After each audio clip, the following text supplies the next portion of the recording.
título del estudio de hoy es el de los magos del Oriente.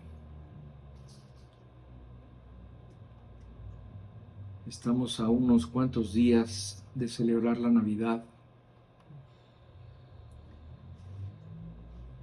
Para los creyentes, pues será el momento de recordar que Jesús nació entre nosotros para darnos salvación. Y aunque es verdad que a través del tiempo este evento se ha desvirtuado y ahora se celebran otras cosas como pues el hecho de estar juntos, el pretexto para darse regalos,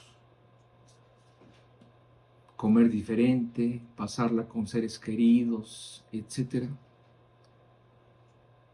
A pesar de todo esto, la Navidad sigue siendo la fiesta de Jesús. Hoy como nunca debemos recordar que Dios se hace presente en nuestras vidas de diferentes formas, pero la mayor de ellas ha sido a través de su Hijo. Un hecho que ha sido transmitido desde aquellos que lo pudieron ver, que se ha perpetuado a través de muchos escritos no religiosos, pero principalmente por medio de la Biblia, es como nosotros podemos tener el conocimiento de quién es Jesús y cuál fue su obra. En la Biblia se nos dan muchos detalles de la persona en la que tendríamos que creer. Nos habla de su doctrina, de su vida, de su nacimiento, de su muerte, de su resurrección. Nos detalla también muchas de las profecías que se dieron de Jesús siglos antes de que se cumplieran. Todo con la finalidad de que pudiéramos identificar a nuestro Salvador. Cuando yo he hecho una cita con alguien que no conozco, le digo que voy a llevar una Biblia en la mano. ¿Y sabes una cosa? Siempre nos hemos encontrado. Porque la persona tiene la disposición de ver la señal que le estoy dando. Pero si la persona la va a ignorar, pues entonces nunca nos vamos a encontrar. La Biblia está llena de señales para identificar al Salvador del mundo. Una de tantas es la que vamos a estudiar el día de hoy. Esta es la historia muy conocida de los popularmente llamados los Reyes Magos. Pero la veremos de forma un poco diferente. Trataré de profundizar un poco más acerca de estos personajes que visitaron a Jesús, pero basándome únicamente en lo que dicen las Escrituras, no en lo que dice la tradición, ni las leyendas que se han inventado alrededor de este tema, sino en lo que dice la palabra de Dios. Para esto me voy a remitir a la única narración que hay en la Biblia acerca de este tema y que se encuentra en el libro de Mateo, en el capítulo 2. Voy a leer del versículo 1 al 11. Cuando Jesús nació en Belén de Judea, en días del rey Herodes, vinieron del oriente a Jerusalén unos magos diciendo: ¿Dónde está el rey de los judíos que ha nacido? Porque su estrella hemos visto en el oriente y venimos a adorarle. Oyendo esto, el rey Herodes se turbó y toda Jerusalén con él, y convocados todos los principales sacerdotes y los escribas del pueblo, les preguntó dónde había de nacer el Cristo. Ellos le dijeron: en Belén de Judea, porque así está escrito por el profeta: Y tú, Belén, de la tierra de Judá, no eres la más pequeña entre los príncipes de Judá, porque de ti saldrá un guiador que apacentará a mi pueblo Israel. Entonces Herodes, llamando en secreto a los magos, indagó de ellos diligentemente el tiempo de la aparición de la estrella. Y enviándolos a Belén dijo: Id allá y averiguad con diligencia acerca del niño, y cuando le halléis, hacedmelo saber, para que yo también vaya y le adore. Ellos, habiendo oído al rey, se fueron, y he aquí la estrella que habían visto en el oriente iba delante de ellos, hasta que llegando se detuvo sobre donde estaba el niño. Y al ver la estrella se regocijaron con muy grande gozo. Y al entrar en la casa vieron al niño con su madre María, y postrándose lo adoraron, y abriendo sus tesoros le ofrecieron presentes: oro, incienso y mirra. Dice el versículo 1, ¿verdad?, que en los días del rey Herodes vinieron del oriente a Jerusalén unos magos. De entrada, debo decirles que estos magos no eran reyes, ni eran tres, ni se llamaban como te han enseñado. Y además, todos venían del oriente, así que no eran de diferentes razas ni colores. Tampoco están sus huesos en ningún santuario de Alemania, como andan diciendo por ahí. La palabra que hoy conocemos como mago, en esa época nos describía a una persona que se dedicaba básicamente al estudio de áreas como las matemáticas, las ciencias naturales, la medicina y a una mezcla entre astronomía y astrología. De tal forma que bien podríamos llamarlos sabios del Oriente. Probablemente vinieron de la región de Persia, lo que es la actual Irán. Yo quiero que entiendas algo muy importante sobre la vida de estos hombres que tenían muchas cualidades. Eran estudiosos del cielo desde un punto de vista científico, eran personas cultas y también eran muy importantes en su país, ya que al llegar a Belén inmediatamente fueron recibidos por el rey Herodes. Pero su mayor cualidad es que eran humildes y buscaban a Dios. Por aquella época, varios historiadores mencionan la popular creencia de que muy pronto se manifestaría en Judea un poderoso rey. Esto, aunado a la influencia que seguramente los ancestros de estos magos habían recibido del profeta Daniel, los hizo estar a la expectativa de algo. No supieron qué sería hasta que un día vieron la aparición inusual y extraordinaria de una estrella en el firmamento, y esto los conmovió profundamente y lo tomaron como una señal divina. Siguiendo con el relato, dice que cuando ellos llegaron, preguntaron dónde estaba el rey de los judíos. Dice: ¿dónde está el rey de los judíos que ha nacido? Porque su estrella hemos visto en el oriente y venimos a adorarle. Cuando ellos llegan a Jerusalén, comenzaron a preguntarle a quien encontraban por Jesús. Pero resulta que nadie sabía nada. Ellos decían que estaban seguros de que había nacido porque habían visto su estrella en el oriente. Pero aparentemente nadie sabía de qué estaban hablando. No podemos saber exactamente qué fue lo que vieron estos sabios, ya que la palabra que se usa en griego para estrella es aster, y se puede usar también en forma figurada para nombrar algo brillante. De lo que sí podemos estar seguros es que fue un evento sobrenatural producido por Dios como un testimonio más del nacimiento de su Hijo.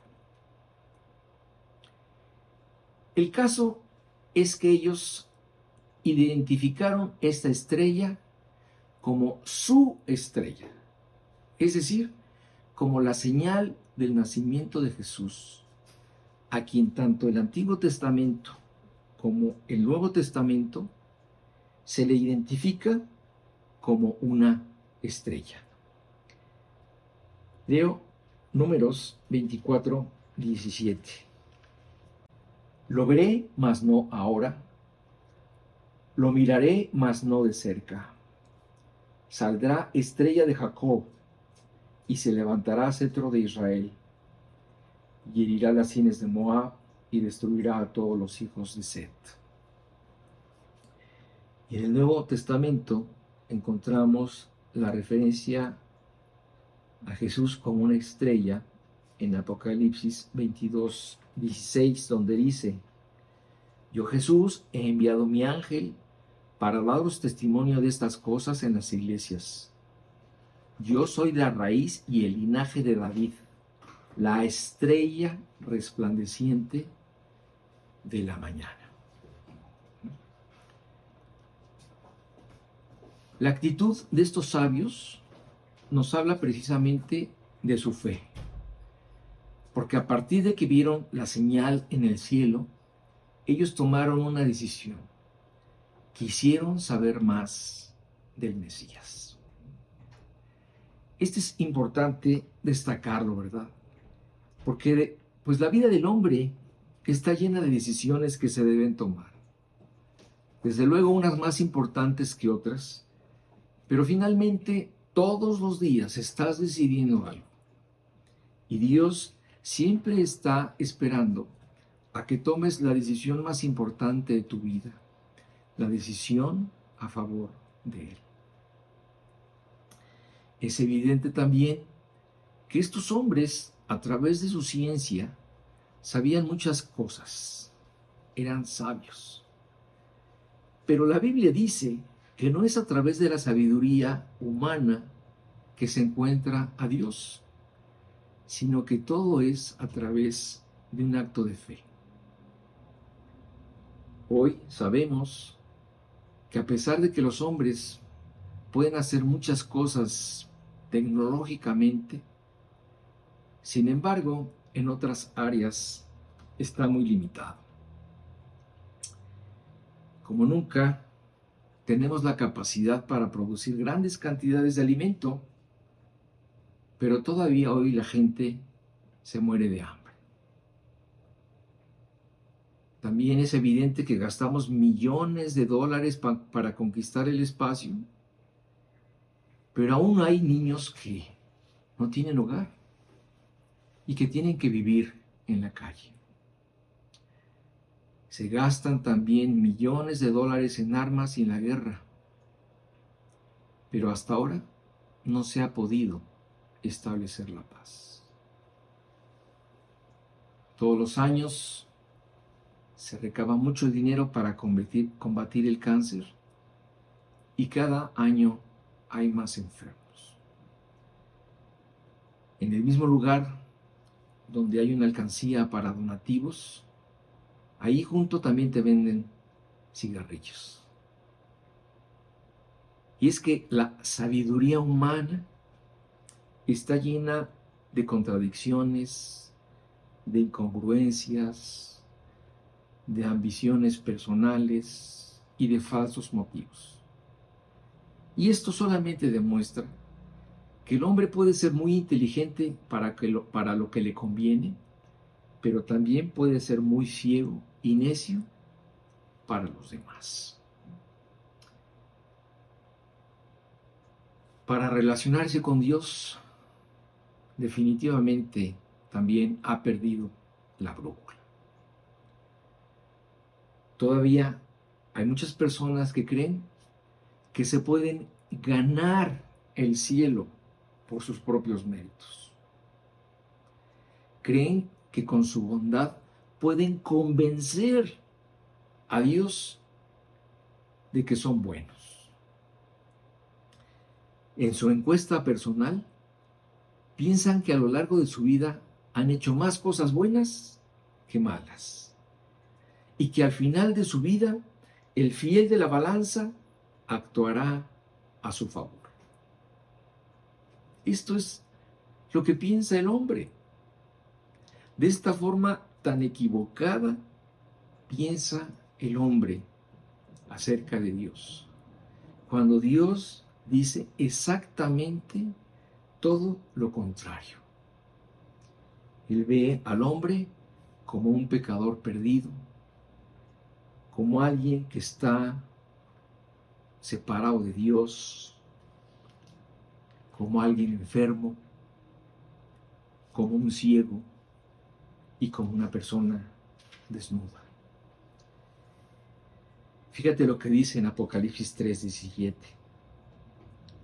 El gran problema de esta iglesia era precisamente su soberbia y el hecho de pensar que estaban haciendo las cosas bien, que pensaban lo correcto. Y entonces Dios les dice: porque tú dices, yo soy rico y me he enriquecido y de ninguna cosa tengo necesidad. Y no sabes que tú eres un desventurado, miserable, pobre, ciego y desnudo. El hombre piensa que no tiene necesidad de Dios, que está enriquecido por lo que tiene y no se ha dado cuenta de su verdadera situación. Pero esta es la realidad. Dios nos ve como desventurados, miserables, pobres, ciegos y desnudos. Muy contrario a lo que tú te imaginas que eres o que quisieras ser. Por esta razón, es precisamente que Dios te invita a que dejes tus caminos y tus pensamientos y te vuelvas a Dios. Que hagas a un lado tu sabiduría y acudas a la sabiduría de Dios, la cual te va a llevar a Jesús para encontrar en Él la salvación. Dice en 1 Corintios 20 al 22 lo siguiente: así que, ¿dónde deja eso a los filósofos, a los estudiosos y a los especialistas en debates de este mundo? Dios ha hecho que la sabiduría de este mundo parezca una ridiculez, ya que Dios en su sabiduría se aseguró de que el mundo nunca lo conociera por medio de la sabiduría humana. O sea, está establecido que Dios ha determinado que a Dios nadie lo va a conocer a través de su propia sabiduría. Más bien usó nuestra predicación ridícula para salvar a los que creen. Porque así es como ven los sabios los métodos de Dios y la sabiduría de Dios, como algo ridículo.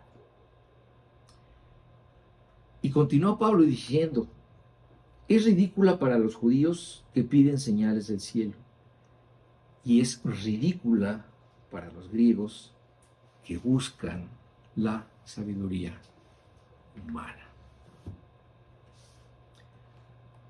Bueno, con la escasa información que tenían, estos hombres emprendieron un viaje por fe hacia Jerusalén, desde las lejanas tierras del oriente. La decisión, por supuesto, no era fácil. Seguramente se reunieron para planificarlo todo, ya que invertirían 4 años de su vida, 2 años de ida y 2 de regreso. No era simplemente una aventura, era algo que sin duda cambiaría completamente sus vidas. Con la señal de la estrella, estos hombres tomaron la decisión de seguir la luz que Dios les había dado. Y es que esta es la forma como Dios atrae a los hombres. Primeramente les da un poco de luz. Y si la siguen, les da un poco más. Y si responden a ella, les dará la suficiente luz para que conozcan el Evangelio y por consecuencia el camino de salvación. Responder al llamado, por pequeño que sea, porque este es el comienzo.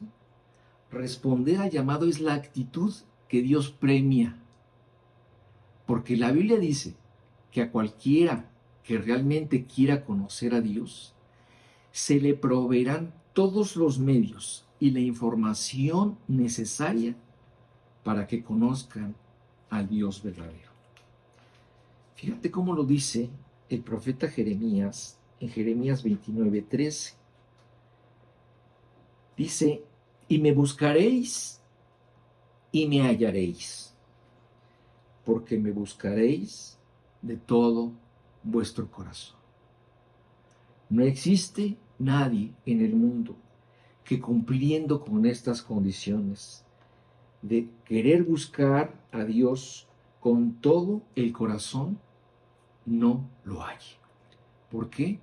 Porque esta es una promesa de Dios, que todo aquel que busque a Dios con todo su corazón, lo va a hallar. No importa en qué parte del mundo se encuentre, ni debajo de qué piedra se esconda, Dios cumplirá con su promesa. Estos hombres evidentemente no comenzaron a seguir a Dios cuando vieron la estrella. Ellos estaban en la búsqueda. Ellos ya tenían esta inquietud en su corazón acerca de Dios. Estaban esperando algo, estaban a la expectativa de la luz.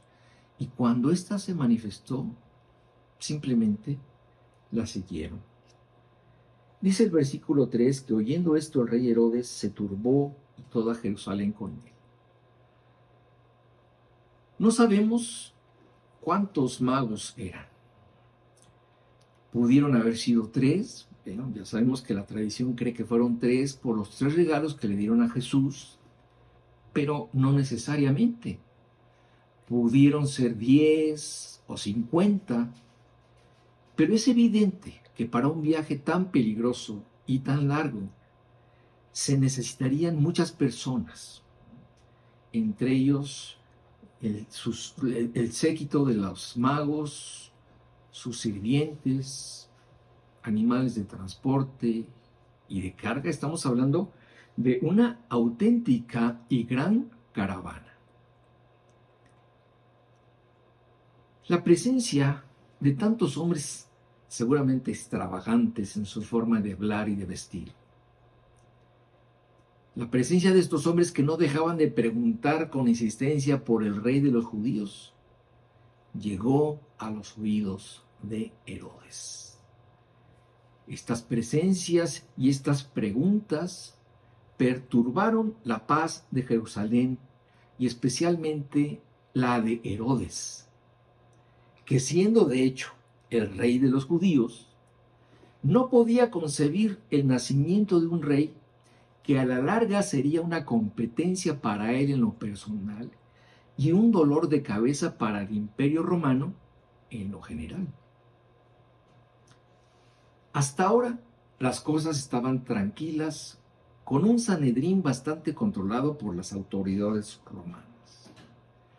Y aunque la gente no sabía nada, tuvo temor de que las cosas fueran a cambiar ante la furia y la inestabilidad emocional de Herodes el Grande.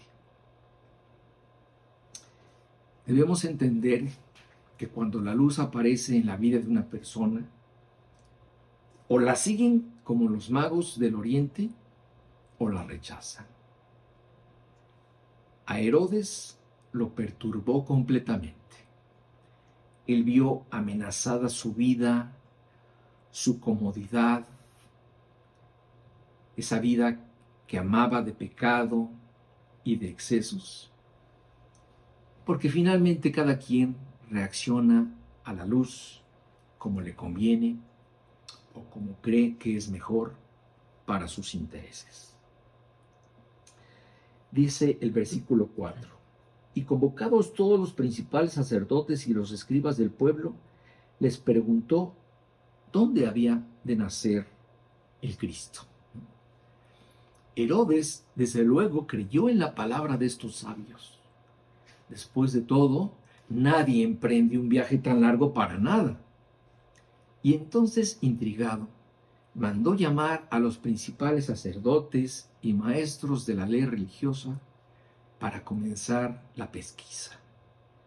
La pregunta fue directa.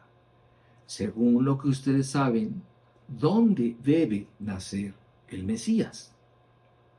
Entonces todos estos estudiosos fueron a buscar y encontraron en el profeta Miqueas la profecía y descubrieron que Jesús tendría que nacer en Belén. Ellos le dijeron, en Belén de Judea, porque así está escrito por el profeta. Y tú, Belén de la tierra de Judá, no eres la más pequeña entre los príncipes de Judá, porque de ti saldrá un guiador que apacentará a mi pueblo Israel. Esta información reveló más de lo que el propio Herodes esperaba. No solo reveló el lugar de su nacimiento, sino su propósito. El profeta decía que este Mesías de Belén sería el gobernante y el pastor del pueblo de Israel. Esto cimbró todavía más a este gobernante malvado y asesino, que solo vio en Jesús la posible amenaza de su reinado. Entonces, Herodes, llamando en secreto a los magos, indagó de ellos diligentemente el tiempo de la aparición de la estrella, y enviándolos a Belén, dijo, id allá y averiguad con diligencia acerca del niño, y cuando le halléis, hacedmelo saber para que yo también vaya y le adore. Como el hombre perverso y astuto que era, Herodes comenzó a hacer cuentas. Sus cálculos tenían una finalidad macabra. Mientras los sabios fueron enviados a Belén para encontrarse con Jesús, Herodes investigaba la edad que para entonces tendría Jesús, pero con la finalidad de saber a quién buscar. Y aquí vemos nuevamente dos actitudes diferentes ante la luz. Mientras unos la usaron para llegar a Dios, otros la usaron para eliminarlo de sus vidas. Mientras que para unos la luz representó la respuesta que estábamos buscando, para otros la luz representó la molestia que produce la luz cuando uno está en la oscuridad. La intromisión de un Dios que no desean conocer y que no quieren en sus vidas. Herodes disfrazó sus verdaderas intenciones y les dijo a los magos que cuando supieran la ubicación exacta de la casa del niño, se lo hicieran saber para que él fuera también a adorarlo. Pero en realidad quería deshacerse de él. Los magos fueron guiados por Dios y por medio de un sueño les reveló que no le dijeran nada a Herodes, que no regresaran con él y que se fueran de regreso a su tierra por otro camino. Quizás las perversas intenciones de Herodes irían también en contra de los magos del Oriente. Y dice el versículo 12, pero siendo avisados por revelación en sueños que no volviesen a Herodes, regresaron a su tierra por otro camino. El producto de la investigación de Herodes con los magos determinó que ellos habían visto la estrella del Oriente hacía 2 años. Es decir, esto le indicó que para deshacerse de Jesús en forma segura, tendría que mandar matar a todos los niños de la región con la edad de 2 años. Fíjate lo que dice el versículo 16. Herodes entonces, cuando se vio burlado por los magos, se enojó mucho y mandó matar a todos los niños menores de 2 años que había en Belén y en todos sus alrededores, conforme al tiempo que había inquirido de los magos. Esta fue una tragedia enorme en toda la región. Imagínate cuántas madres perdieron a sus hijos en este perverso asesinato colectivo de niños inocentes. Pero además, junto con esta tragedia, se estaba cumpliendo la profecía que había dado también el profeta Jeremías acerca de estos acontecimientos, descrita en los siguientes versículos. Entonces se cumplió lo que fue dicho por el profeta Jeremías cuando dijo: voz fue oída en Ramá, grande lamentación, lloro y gemido. Raquel que llora a sus hijos y no quiso ser consolada porque perecieron. Esta fue otra tremenda señal de que el tiempo del nacimiento de Jesús se había acercado. Sin embargo, dice la Escritura que José, el padre de Jesús, había sido advertido antes para que huyeran a Egipto, precisamente para evitar que Jesús fuera asesinado por los soldados romanos. Y dice el versículo 13, después que partieron ellos, he aquí un ángel del Señor apareció en sueños a José y dijo: levántate y toma al niño y a su madre y huye a Egipto y permanece allá hasta que yo te diga, porque acontecerá que Herodes buscará al niño para matarlo. Leo el versículo 9 y 10. Ellos, los magos, ¿verdad? Habiendo oído al rey Herodes, se fueron. Y he aquí la estrella que habían visto en el oriente iba delante de ellos, hasta que llegando se detuvo sobre donde estaba el niño. Y al ver la estrella se regocijaron con un muy grande gozo. Cuando los magos fueron enviados a Belén por Herodes, en ese momento la señal luminosa del cielo apareció nuevamente. Y dice el texto que se llenaron de alegría porque la luz los guió exactamente a la casa de Jesús. Antes, la primera aparición de la estrella les había informado de la existencia del nacimiento del Salvador. Ahora estaban siendo guiados ante su misma presencia. Y como les dije antes, así es Dios. Al que aprecia la luz, más luz se le da, hasta llegar a la presencia misma de Jesús, el Salvador. En el caso contrario, aquel que rechaza la luz, lo que sucede es que cada paso que da en contra de la luz lo hace profundizar más en las tinieblas en las que de por sí ya vive.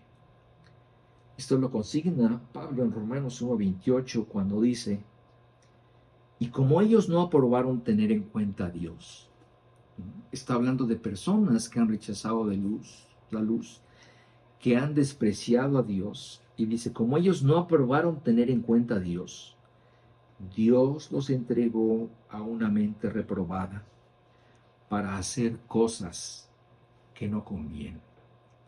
Este es el pago, este es el precio que se paga por rechazar la luz. Caer más en las profundidades de las tinieblas. Dice el versículo 11: y al entrar en la casa vieron al niño con su madre María, y postrándose lo adoraron, y abriendo sus tesoros le ofrecieron presentes, oro, incienso y mirra. Siempre que llego a este punto en la escritura, trato de imaginarme este glorioso momento.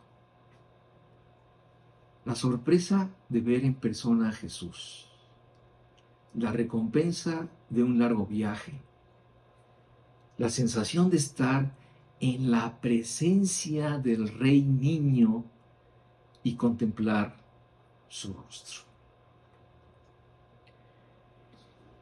Ya hemos deducido que para entonces Jesús tendría 2 años de edad. Así que no es verdad que los magos llegaron a ver a un Jesús recién nacido en el pesebre. Eso lo dejamos para que el nacimiento de Navidad se vea más completo. Pero no es así. Bueno, de hecho la tradición sí separa los 2 eventos, ¿verdad? Porque la Navidad se celebra el 24 de diciembre y la llegada de los magos el 6 de enero, ¿no? Bueno, en realidad estamos hablando de 2 eventos distintos, con una diferencia de 2 años. De hecho, si te fijas, el texto dice que entraron en una casa y vieron a un niño. No entraron a un pesebre para ver a un recién nacido, como fue en el caso de los pastores de Belén. El punto es que lo primero que hicieron los magos al ver a Jesús es que se postraron ante él y lo adoraron. Mientras que para el malvado Herodes, Jesús era una persona indeseable y buscaba la forma de quitárselo de encima, los magos buscaban la forma más humilde y sincera de acercarse a Jesús. Y se entregaron al único que es digno de ser adorado. Notemos un detalle.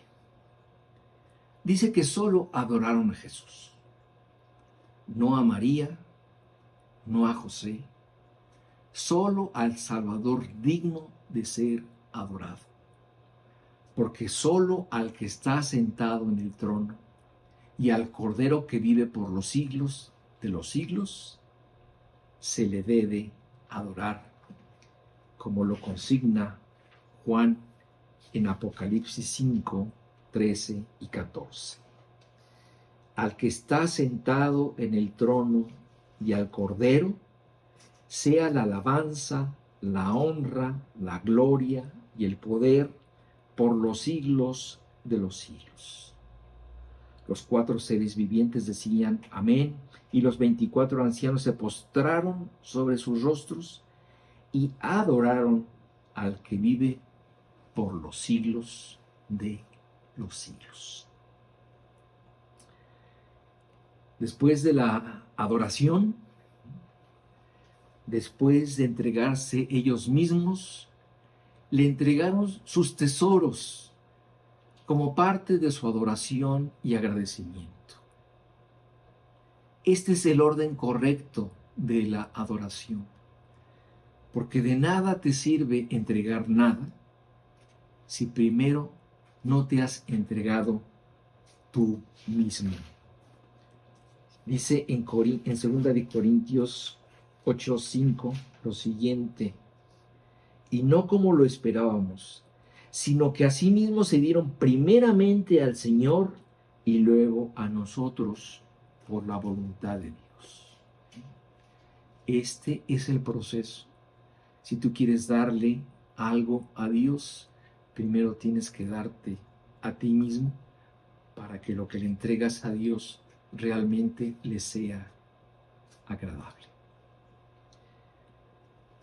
Estos magos, estos sabios, llevaban con ellos 3 regalos muy simbólicos.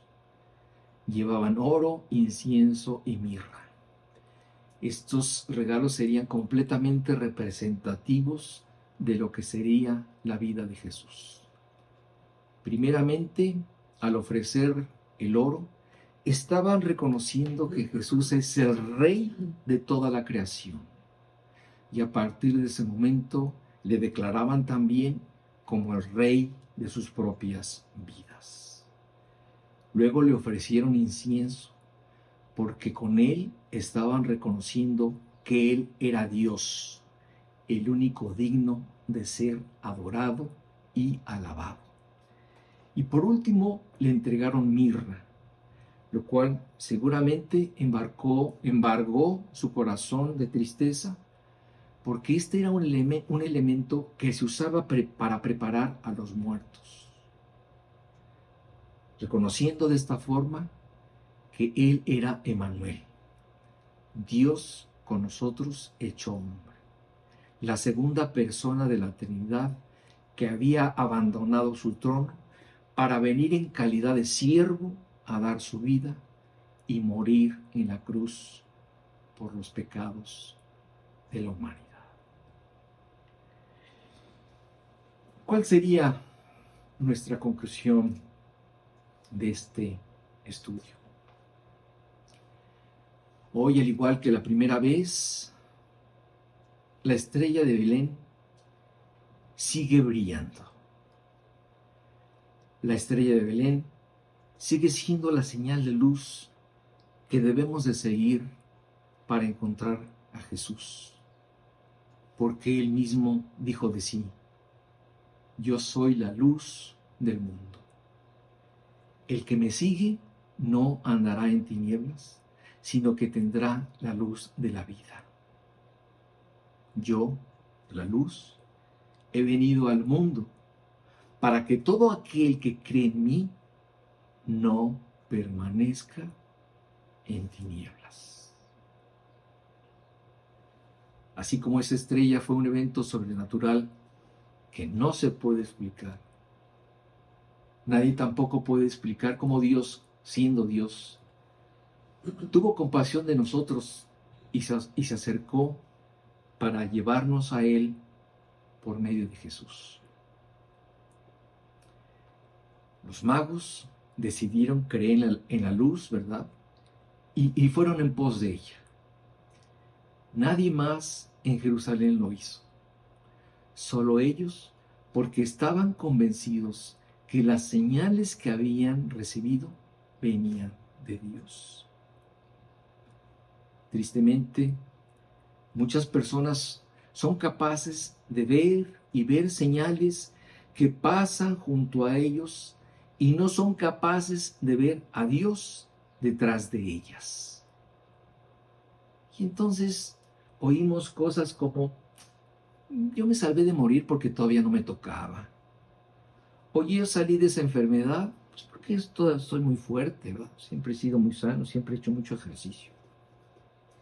Y además toda esa gente que dice que en Jesús está la solución, pues realmente están mintiendo. Pero no es así. Y aún más, cuando escuchas el mensaje de salvación, es porque Dios te está buscando.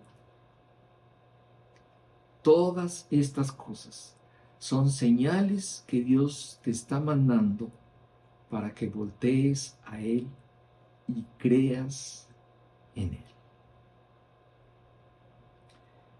El testimonio de los magos sin duda fue una gran señal para muchos, pero solo se impresionaron, no siguieron la luz. Al final pasó lo de siempre.